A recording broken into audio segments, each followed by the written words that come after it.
Good evening and welcome to another edition of Help Awaken Live Help and Advice. My name is Garhen, and it is so nice to see everyone this evening. So I'm just going to pop into the other mode here so I can actually add a chat and just add a little additional comment here.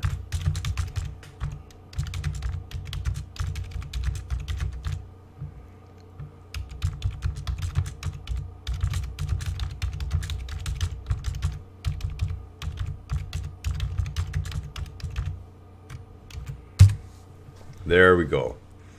And that should pop up. There we go, momentarily. For whatever reason, it straightens out the chat when the second one goes in. So, as you can probably tell, I'm really tired. Actually, it has been a very long, I don't know, what, sweetie, 4 days? 4 days, yeah. A very long 4 days. If I haven't been awake most of the night prowling around dealing with people trying to burn houses down and create mischief, it's been, moving 3 yards of dirt here, digging holes out front, rearranging bricks, all the spring startup stuff. And of course, there's been lots of damage this year for some reason. So in many ways, it feels like we're actually stepping backwards. And my wife and I keep reminding ourselves that it's all sandcastles. And maybe that's a really great place to start this evening, as we're going to have the story about the sandcastles again. And I've relayed this one before, and this came out of a self-help seminar a number of years ago. It's been used time and time again, and it is so very true. So I want you to picture in your mind this beautiful beach. It is a beautiful day out. The sun is shining, the waves of the ocean are gently crashing on the shore, and there is a young boy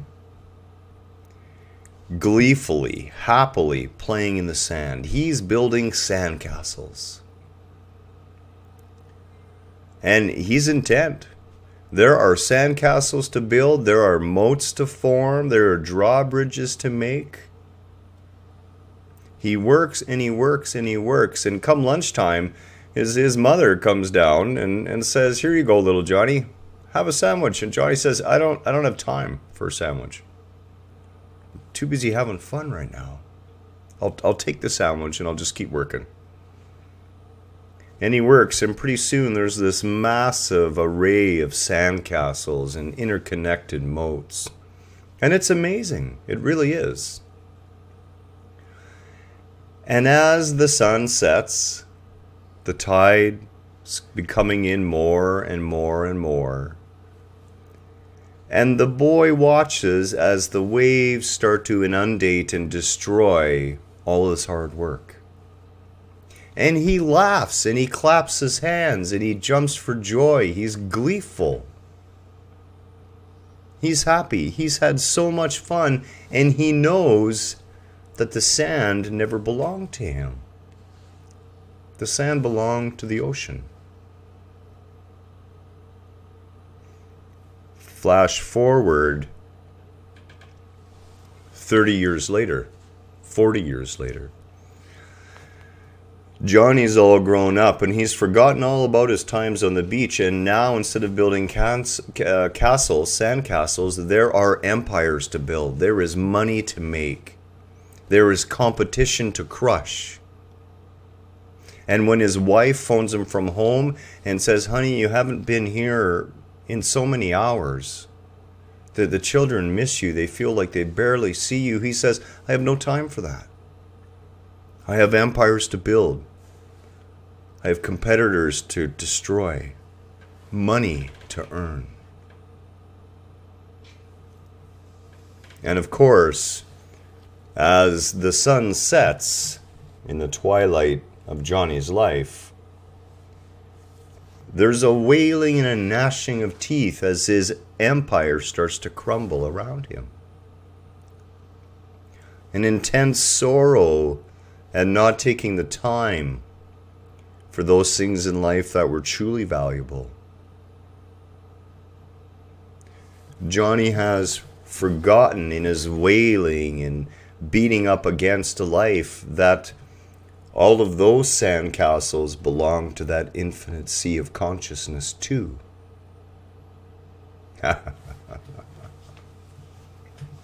What's the lesson?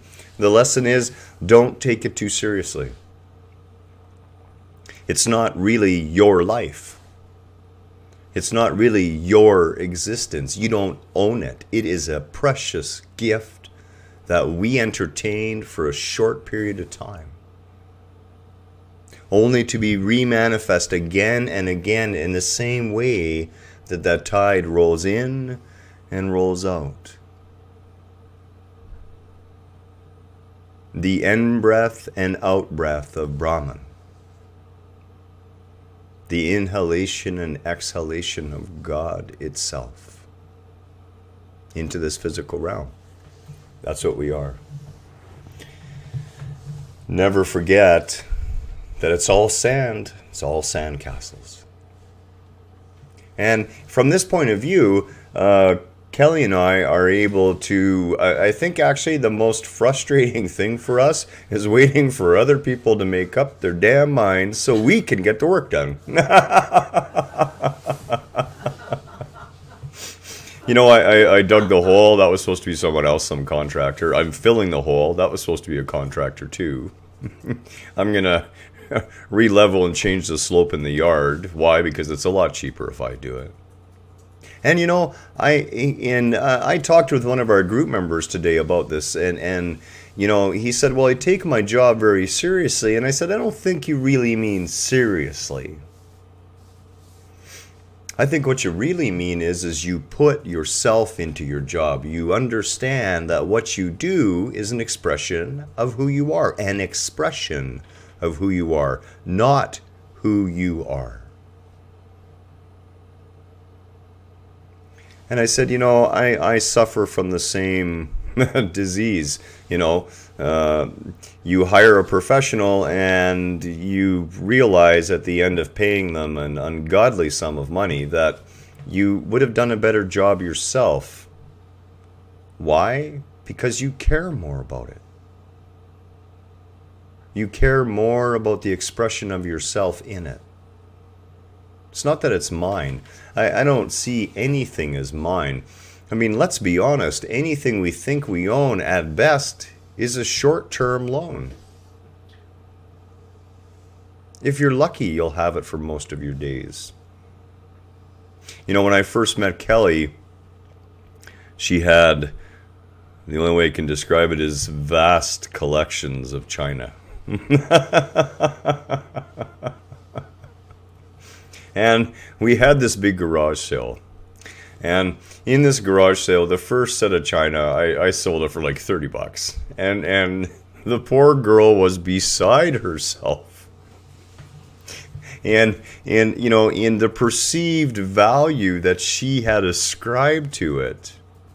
You know, that's my china. And I said to her, I said, you know, I said, oh, look at this, Deborah. Nice to see you, Deborah.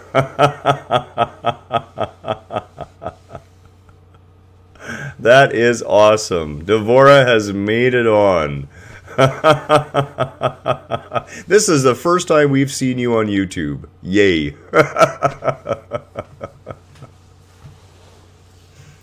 So, you know, I had to say to Kelly, you know, I mean, well, come on, it's been on that shelf for 20 years, right? I mean, there wasn't any real need to have that. It wasn't being used. It wasn't being, you know, serviceable. It was just sitting there. And she really had to let go. She had to let go of that concept of mine, that concept that it was actually her china. Perfect lesson for letting go. And that's exactly it. It's absolutely a perfect lesson for letting go. The things we cling to and hold on to, of course, all belong to that sea of consciousness. And as we talked about earlier, and this was another, I felt a very profound realization to understand, is that what we attach ourselves to and who we think we are, as all part of that collective whole, you can just let go of all that.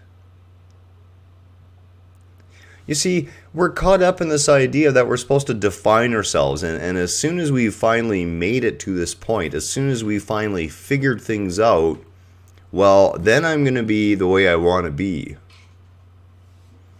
I got some crazy news for you, and some of you are not going to like it. You're never going to stop changing. You're never going to stop wanting to expand. You're never going to stop wanting to grow, to seek more. You're going to find fulfillment in something, and then something else is going to open up, and you're going to go, hey, I can go in that direction now and take this a step forward. Don't look for this end game. Stop looking ahead to some point where I will be happy, and instead choose happiness right now. I mean, I have to tell you, I am bone weary over these last 4 days. I'm 58 years old. I shouldn't be digging 3 yards of clay out of a backyard. But you do what you need to do. And despite the fact that I'm sore and I'm tired and my back is hurting and my head hurts and I really feel like I want to fall over, there is this intense feeling of just joy at being outside, of exercising the temple, of creating, of not judging and not getting caught up in what needs to get done, but instead just allowing it to be and moving towards life. Tonight I come here knowing I can let go of what others think of me because I'm not showing up at a family reunion in June. All the guilt. I'm happy I'm not going for that. Exactly. We have to make our own choices for ourselves as to what serves and what does not serve us. We have to learn to value our own state of being more than we value what someone else will do to our state of being. Now, this does not make you a cold, calculating, mean person. What this does is it means you're looking after yourself first. You're looking over the stability of your being, the mental, physical, emotional, and spiritual health of that which you are is your highest priority, because until that is cared for, until you have healed yourself to a certain point, nothing you offer anyone else will be complete.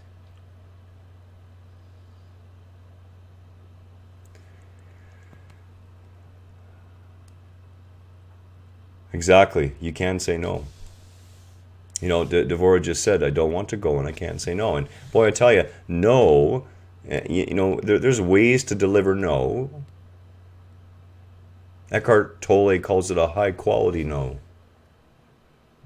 The understanding that, yes, I would like to be there given certain circumstances, but those circumstances do not exist. And for my own sanity and sake of being, I'm not going to be there.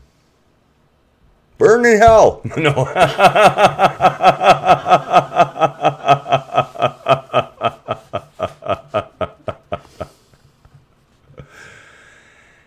The family dynamic, of course, and this is why we did that video on family.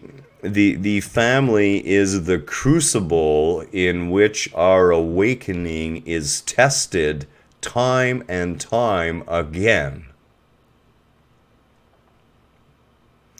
If you want to know how awakened you are, go spend a week with your family. Now, as I said in the video, not all families are like this. But, it is a prime indicator of our own level of consciousness. And for me, what I find happening with me more and more and more is anything external, anything that appears to be outside of myself, that is bringing angst or any of those other sort of symptoms towards me, I chuckle about them now. You know, they're more fun than anything else.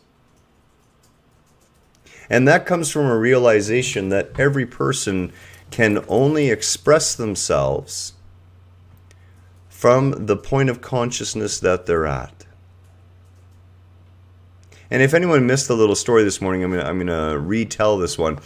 As I said, the last 4 days have been quite difficult. There have been a lot of long nights and long days, and you know, dealing with people who are addicts and have destroyed a unit and have no care for their own possessions or anyone else's is difficult on the one hand.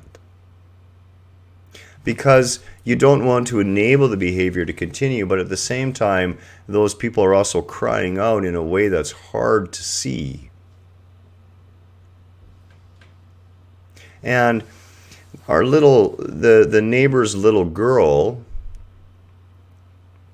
they went over to where these people have moved now, which is literally across the street, and were playing with their boy, and the bunch of them were apparently saying horrible things about Garhen.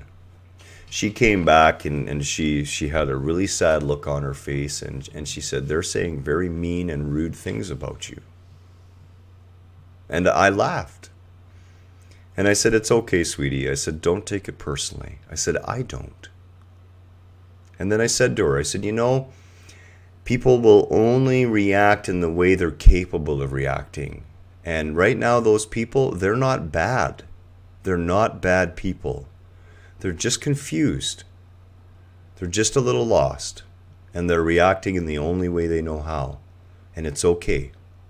I don't take it personally, and you don't have to either." And she brightened up right away.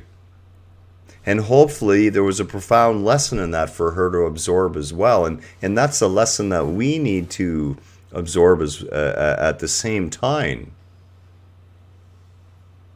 We do not need to personalize anything because it's really not personal. The person who gets angry at us on the street because we parked our car too close to them isn't likely to be angry about that. Their anger's been building for a while.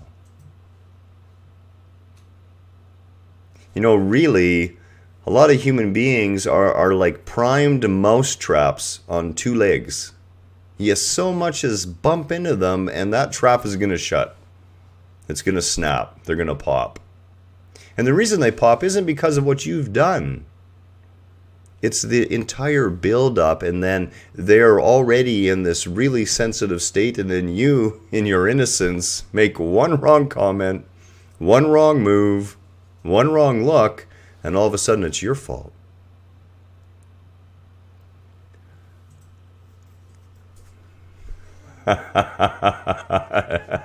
Devorah, you know what? Honestly, in situations like this, like I would Photoshop one of my pictures.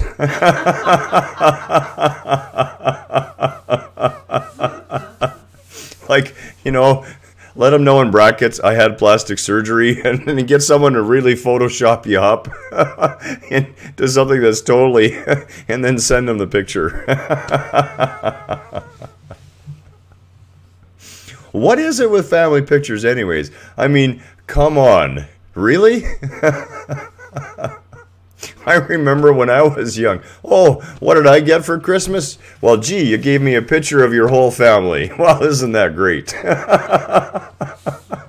Where did I put it? Oh, right across from the toilet.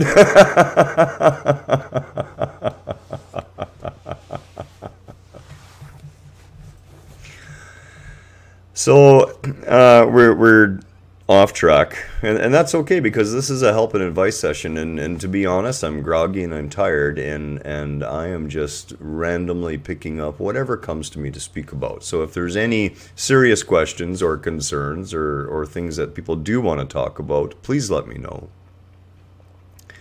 And I'm going to return to the state of happiness, okay?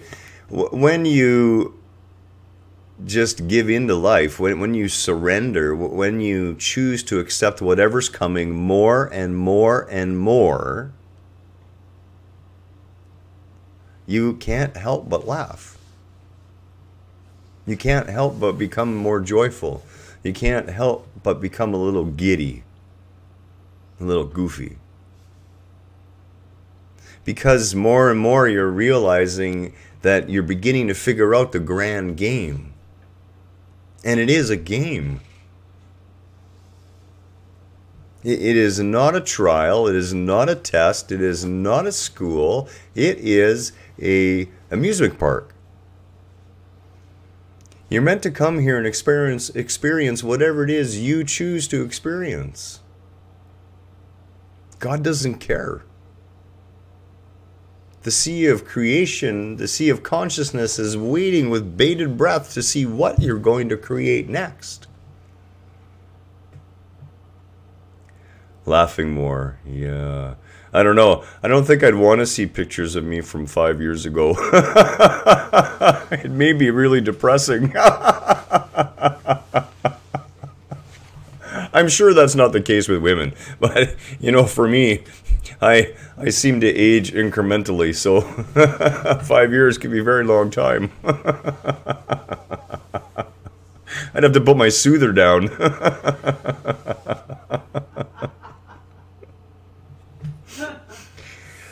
I always come back to this surrender. Now, surrender is an open acceptance of what is because it's already here. It does not preclude you making choices as to what you want to create next. And as I said over and over again, don't pay attention to those creations that you don't like anymore. You don't have to lend them any more energy, but you do have to honor them as your creation. You do have to take responsibility, not blame, but responsibility. Devora, I look great in my towel wrap.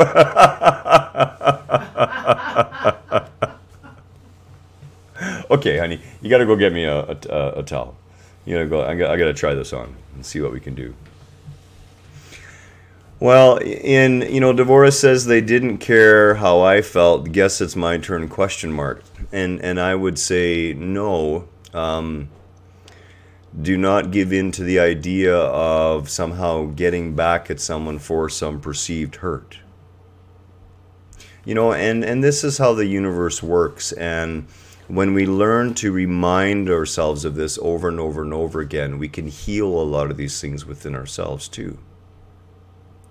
You see, the universe is so perfectly balanced, so absolutely synchronistic, that in a situation where, they couldn't wait and you didn't get to go, you have no idea what possibly could have happened if you did. I mean, you don't know whether you would have even lived through it, to be honest. I mean, we just don't know. And apparently my towel that I've asked for is not a towel, and it's way too far for me to reach. Yes. Yeah. Okay. Yeah. No. I want the towel, please. This is strange. She's wrecking it. Yeah. When we understand that, I look at it like this. There was an incident in Vernon a few years ago where somebody hit me off of my bicycle. Their truck mirror caught me right in the back of the shoulder and kicked me right off my bike. Flew head over heels off my bike. They didn't even stop the truck. And there's no way they would have not noticed it unless their stereo was thumping or something, and I didn't hear that. And my bike, of course, went head over heels and busted up a very expensive aluminum rim that it had on it. And I'm lying there and I'm stunned, and I was actually on the way to my part-time job. And at first I was really, really angry. It's like, why did this happen? But I began to think, okay, and I looked closer at the incident.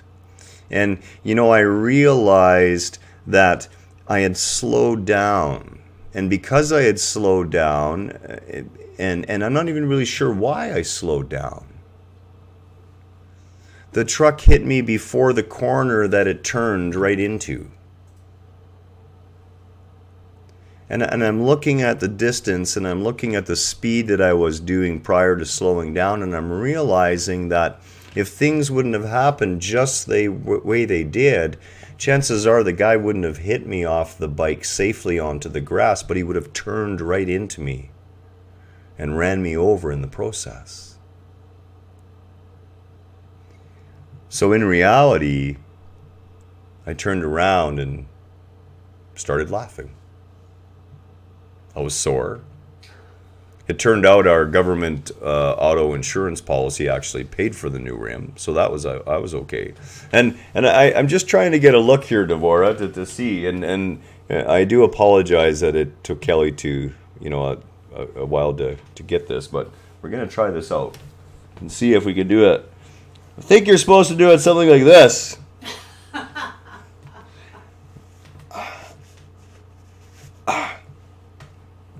There. I am showing solidarity this evening with Devorah and the hair issue. This is a good look. Really. I mean, come on. It's kind of fun, you know.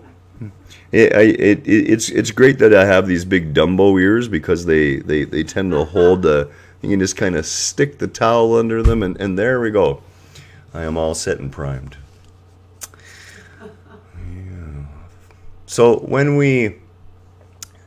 I've turned myself inside out trying to fit, please, make everyone happy, conform.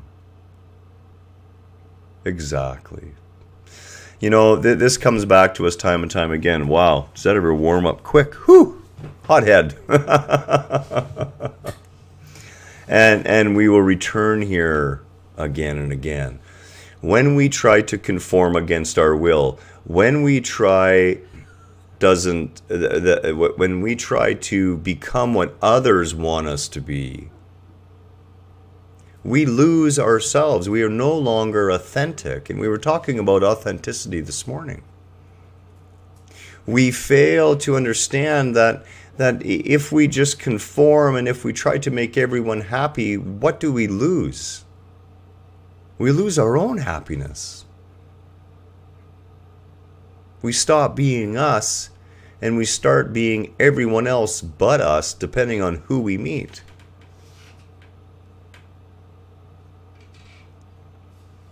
You know, when Kelly and I first came together, she would say to me, if God knocked on the front door without giving you notification in advance and letting you know he was coming, you would turn the guy away. And I said, well, yeah, I would actually. I mean, it wouldn't make any damn difference to me whether it was God, the devil, my mother. If I am busy, if I'm already occupied and I cannot give someone my attention and my time and cannot make the time for them at that time, I'm not going to let them in just because I don't want to offend them. I'm going to tell them the truth and shoo them off. Why? So I can get done what I need to get done, so I can spend some honest time with them. Not be wrapped up looking at the watch going, oh my God, you know, I've had 2 hours of work. I've been sitting here listening to them blab. In the meantime, on the outside, there's this big smile on my face, right? Isn't that what we do? Hey, we've talked about this before, Devorah. Being labeled the nutcase weirdo is like the best compliment ever, especially when Christians tell me I'm crazy and going to hell. I just live for that stuff. I really do. It's a sure sign you're on the right path when an insane world tells you you're nuts.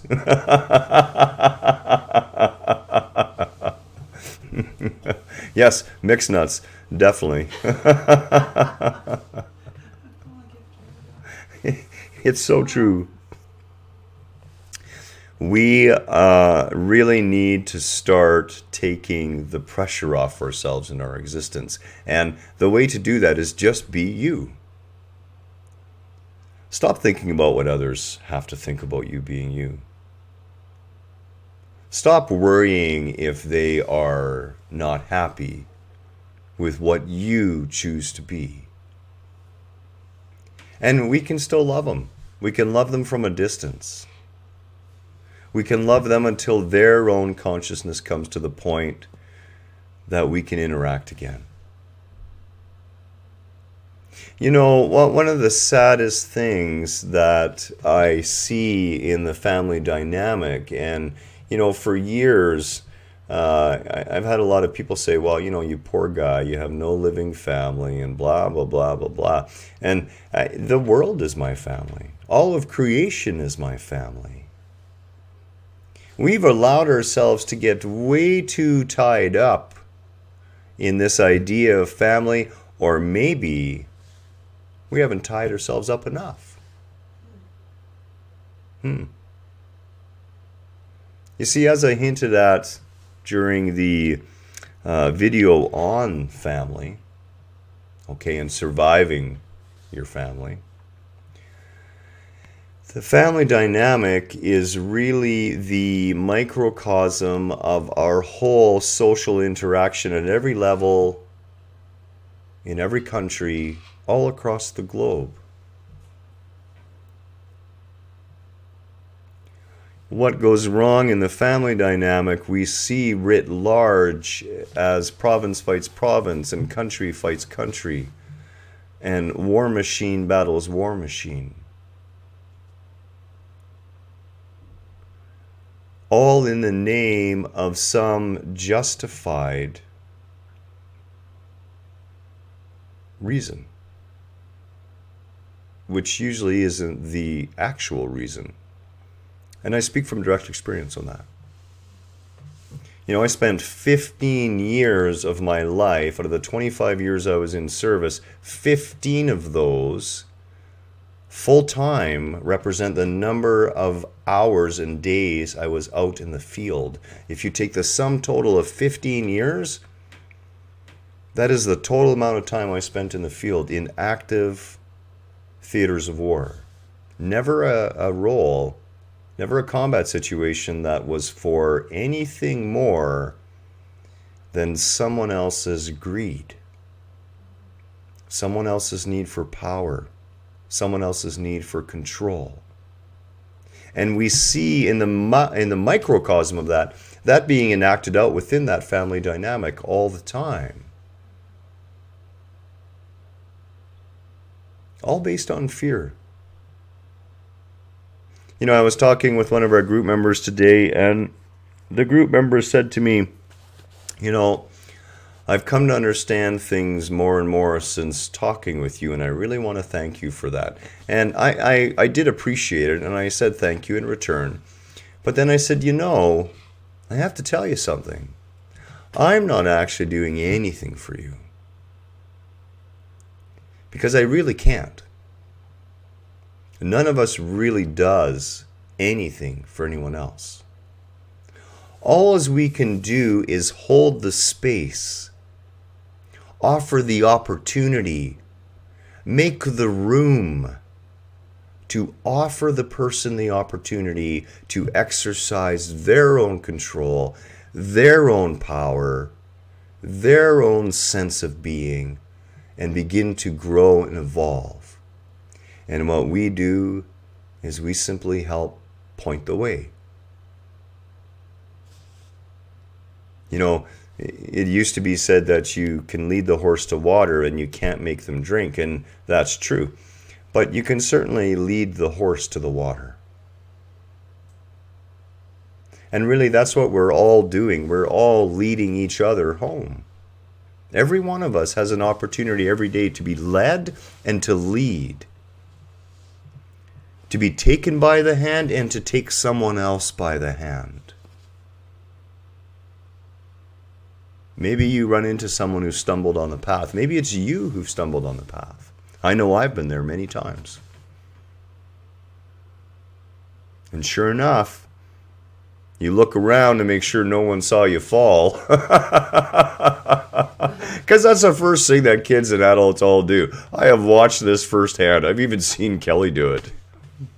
I don't fall. Well, not Short distances, anyways. Hey, honey. I'm too graceful to slip, so you'll never see me go down. It just doesn't happen. I don't fall. But I watch other people fall, and the first thing they do is look around to see if anyone actually saw.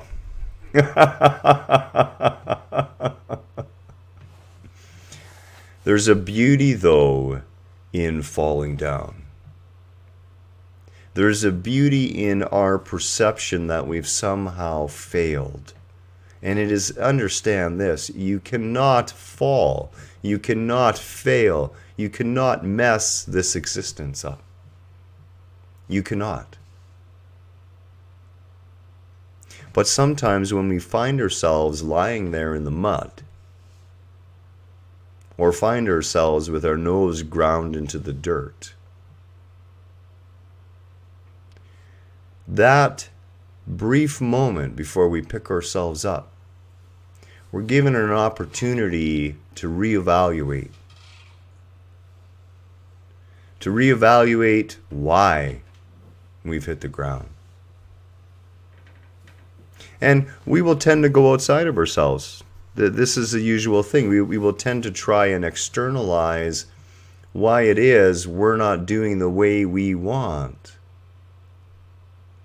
Yes, Devorah says, falling helps us get up.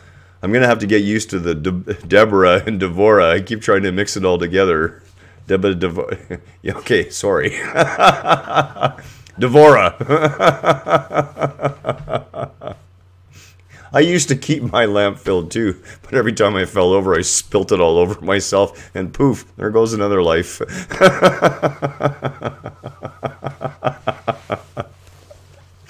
Up in flames. Really.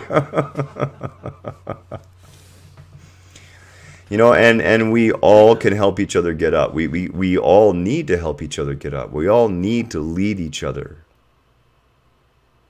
to care for one another.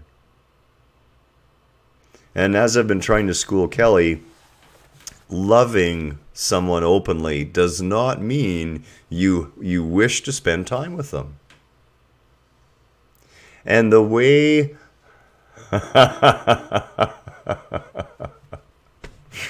Devorah.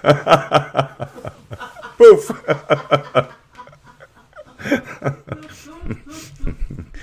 The way that what happens with us is that when we've hit that ground, when we reach up for someone else, we understand that in truth we are never alone. In truth, there is always someone, and I have had people say to me, you know, you poor guy, you had no family most of your life, and it never felt that way. There was always someone reaching out a hand.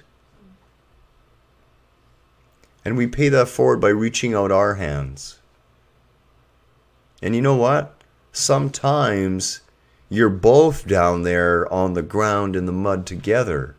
And the only way up is to do it together. Poof. Reminds me, I call my cat, well, the cat's name is Karma. And the reason I say my cat is she is attached to me like you would not believe. It's almost pathetic. The cat won't say a sound. I'll walk in the door and it's non-stop. You know, meow, meow, meow. So I call the cat Fuzzy Butt. Or Fur Face, Fur Features, you know, anything but her actual name, Karma. Why? Because I don't want to keep the label on the cat. I want the cat to be free, labelless. At least that's what I keep telling myself. I think we're going to wrap it up this evening, and the reason being is that I am really, really tired, and I do apologize, and I hope there's been some helpful tidbits in this. The greatest thing I want to offer to everyone this evening is to start taking the pressure off yourself. You know, when we cease to judge ourselves, we find it that much easier not to judge others too. When we become more authentic with ourselves and allow where we're truly at to be okay.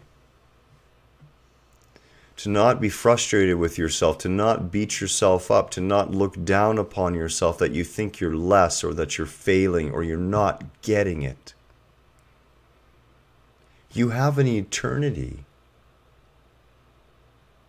to get it. And you cannot not get it. You cannot fail. You cannot go wrong. That is the beauty of our existence. You are here to express what you are, whatever you choose to be. And I can't wait. I can't wait.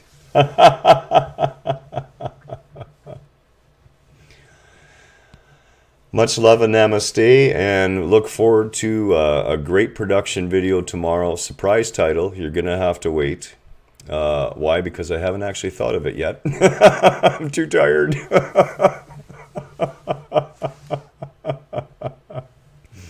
And Devora, you know, you and your family have embraced us, and we love it. We absolutely love it as we embrace all our brothers and sisters.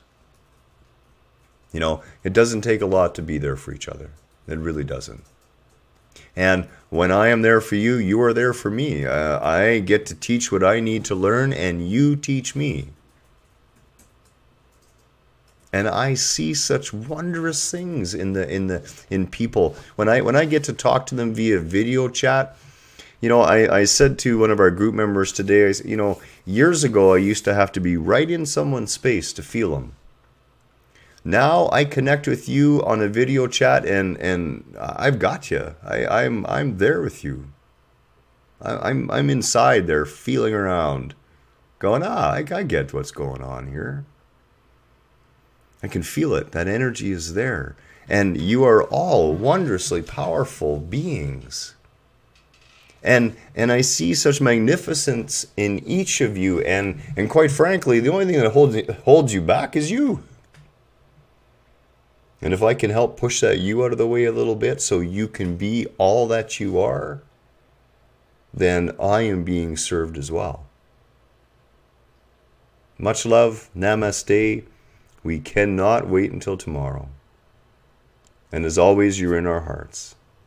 Take care and have a wonderful night.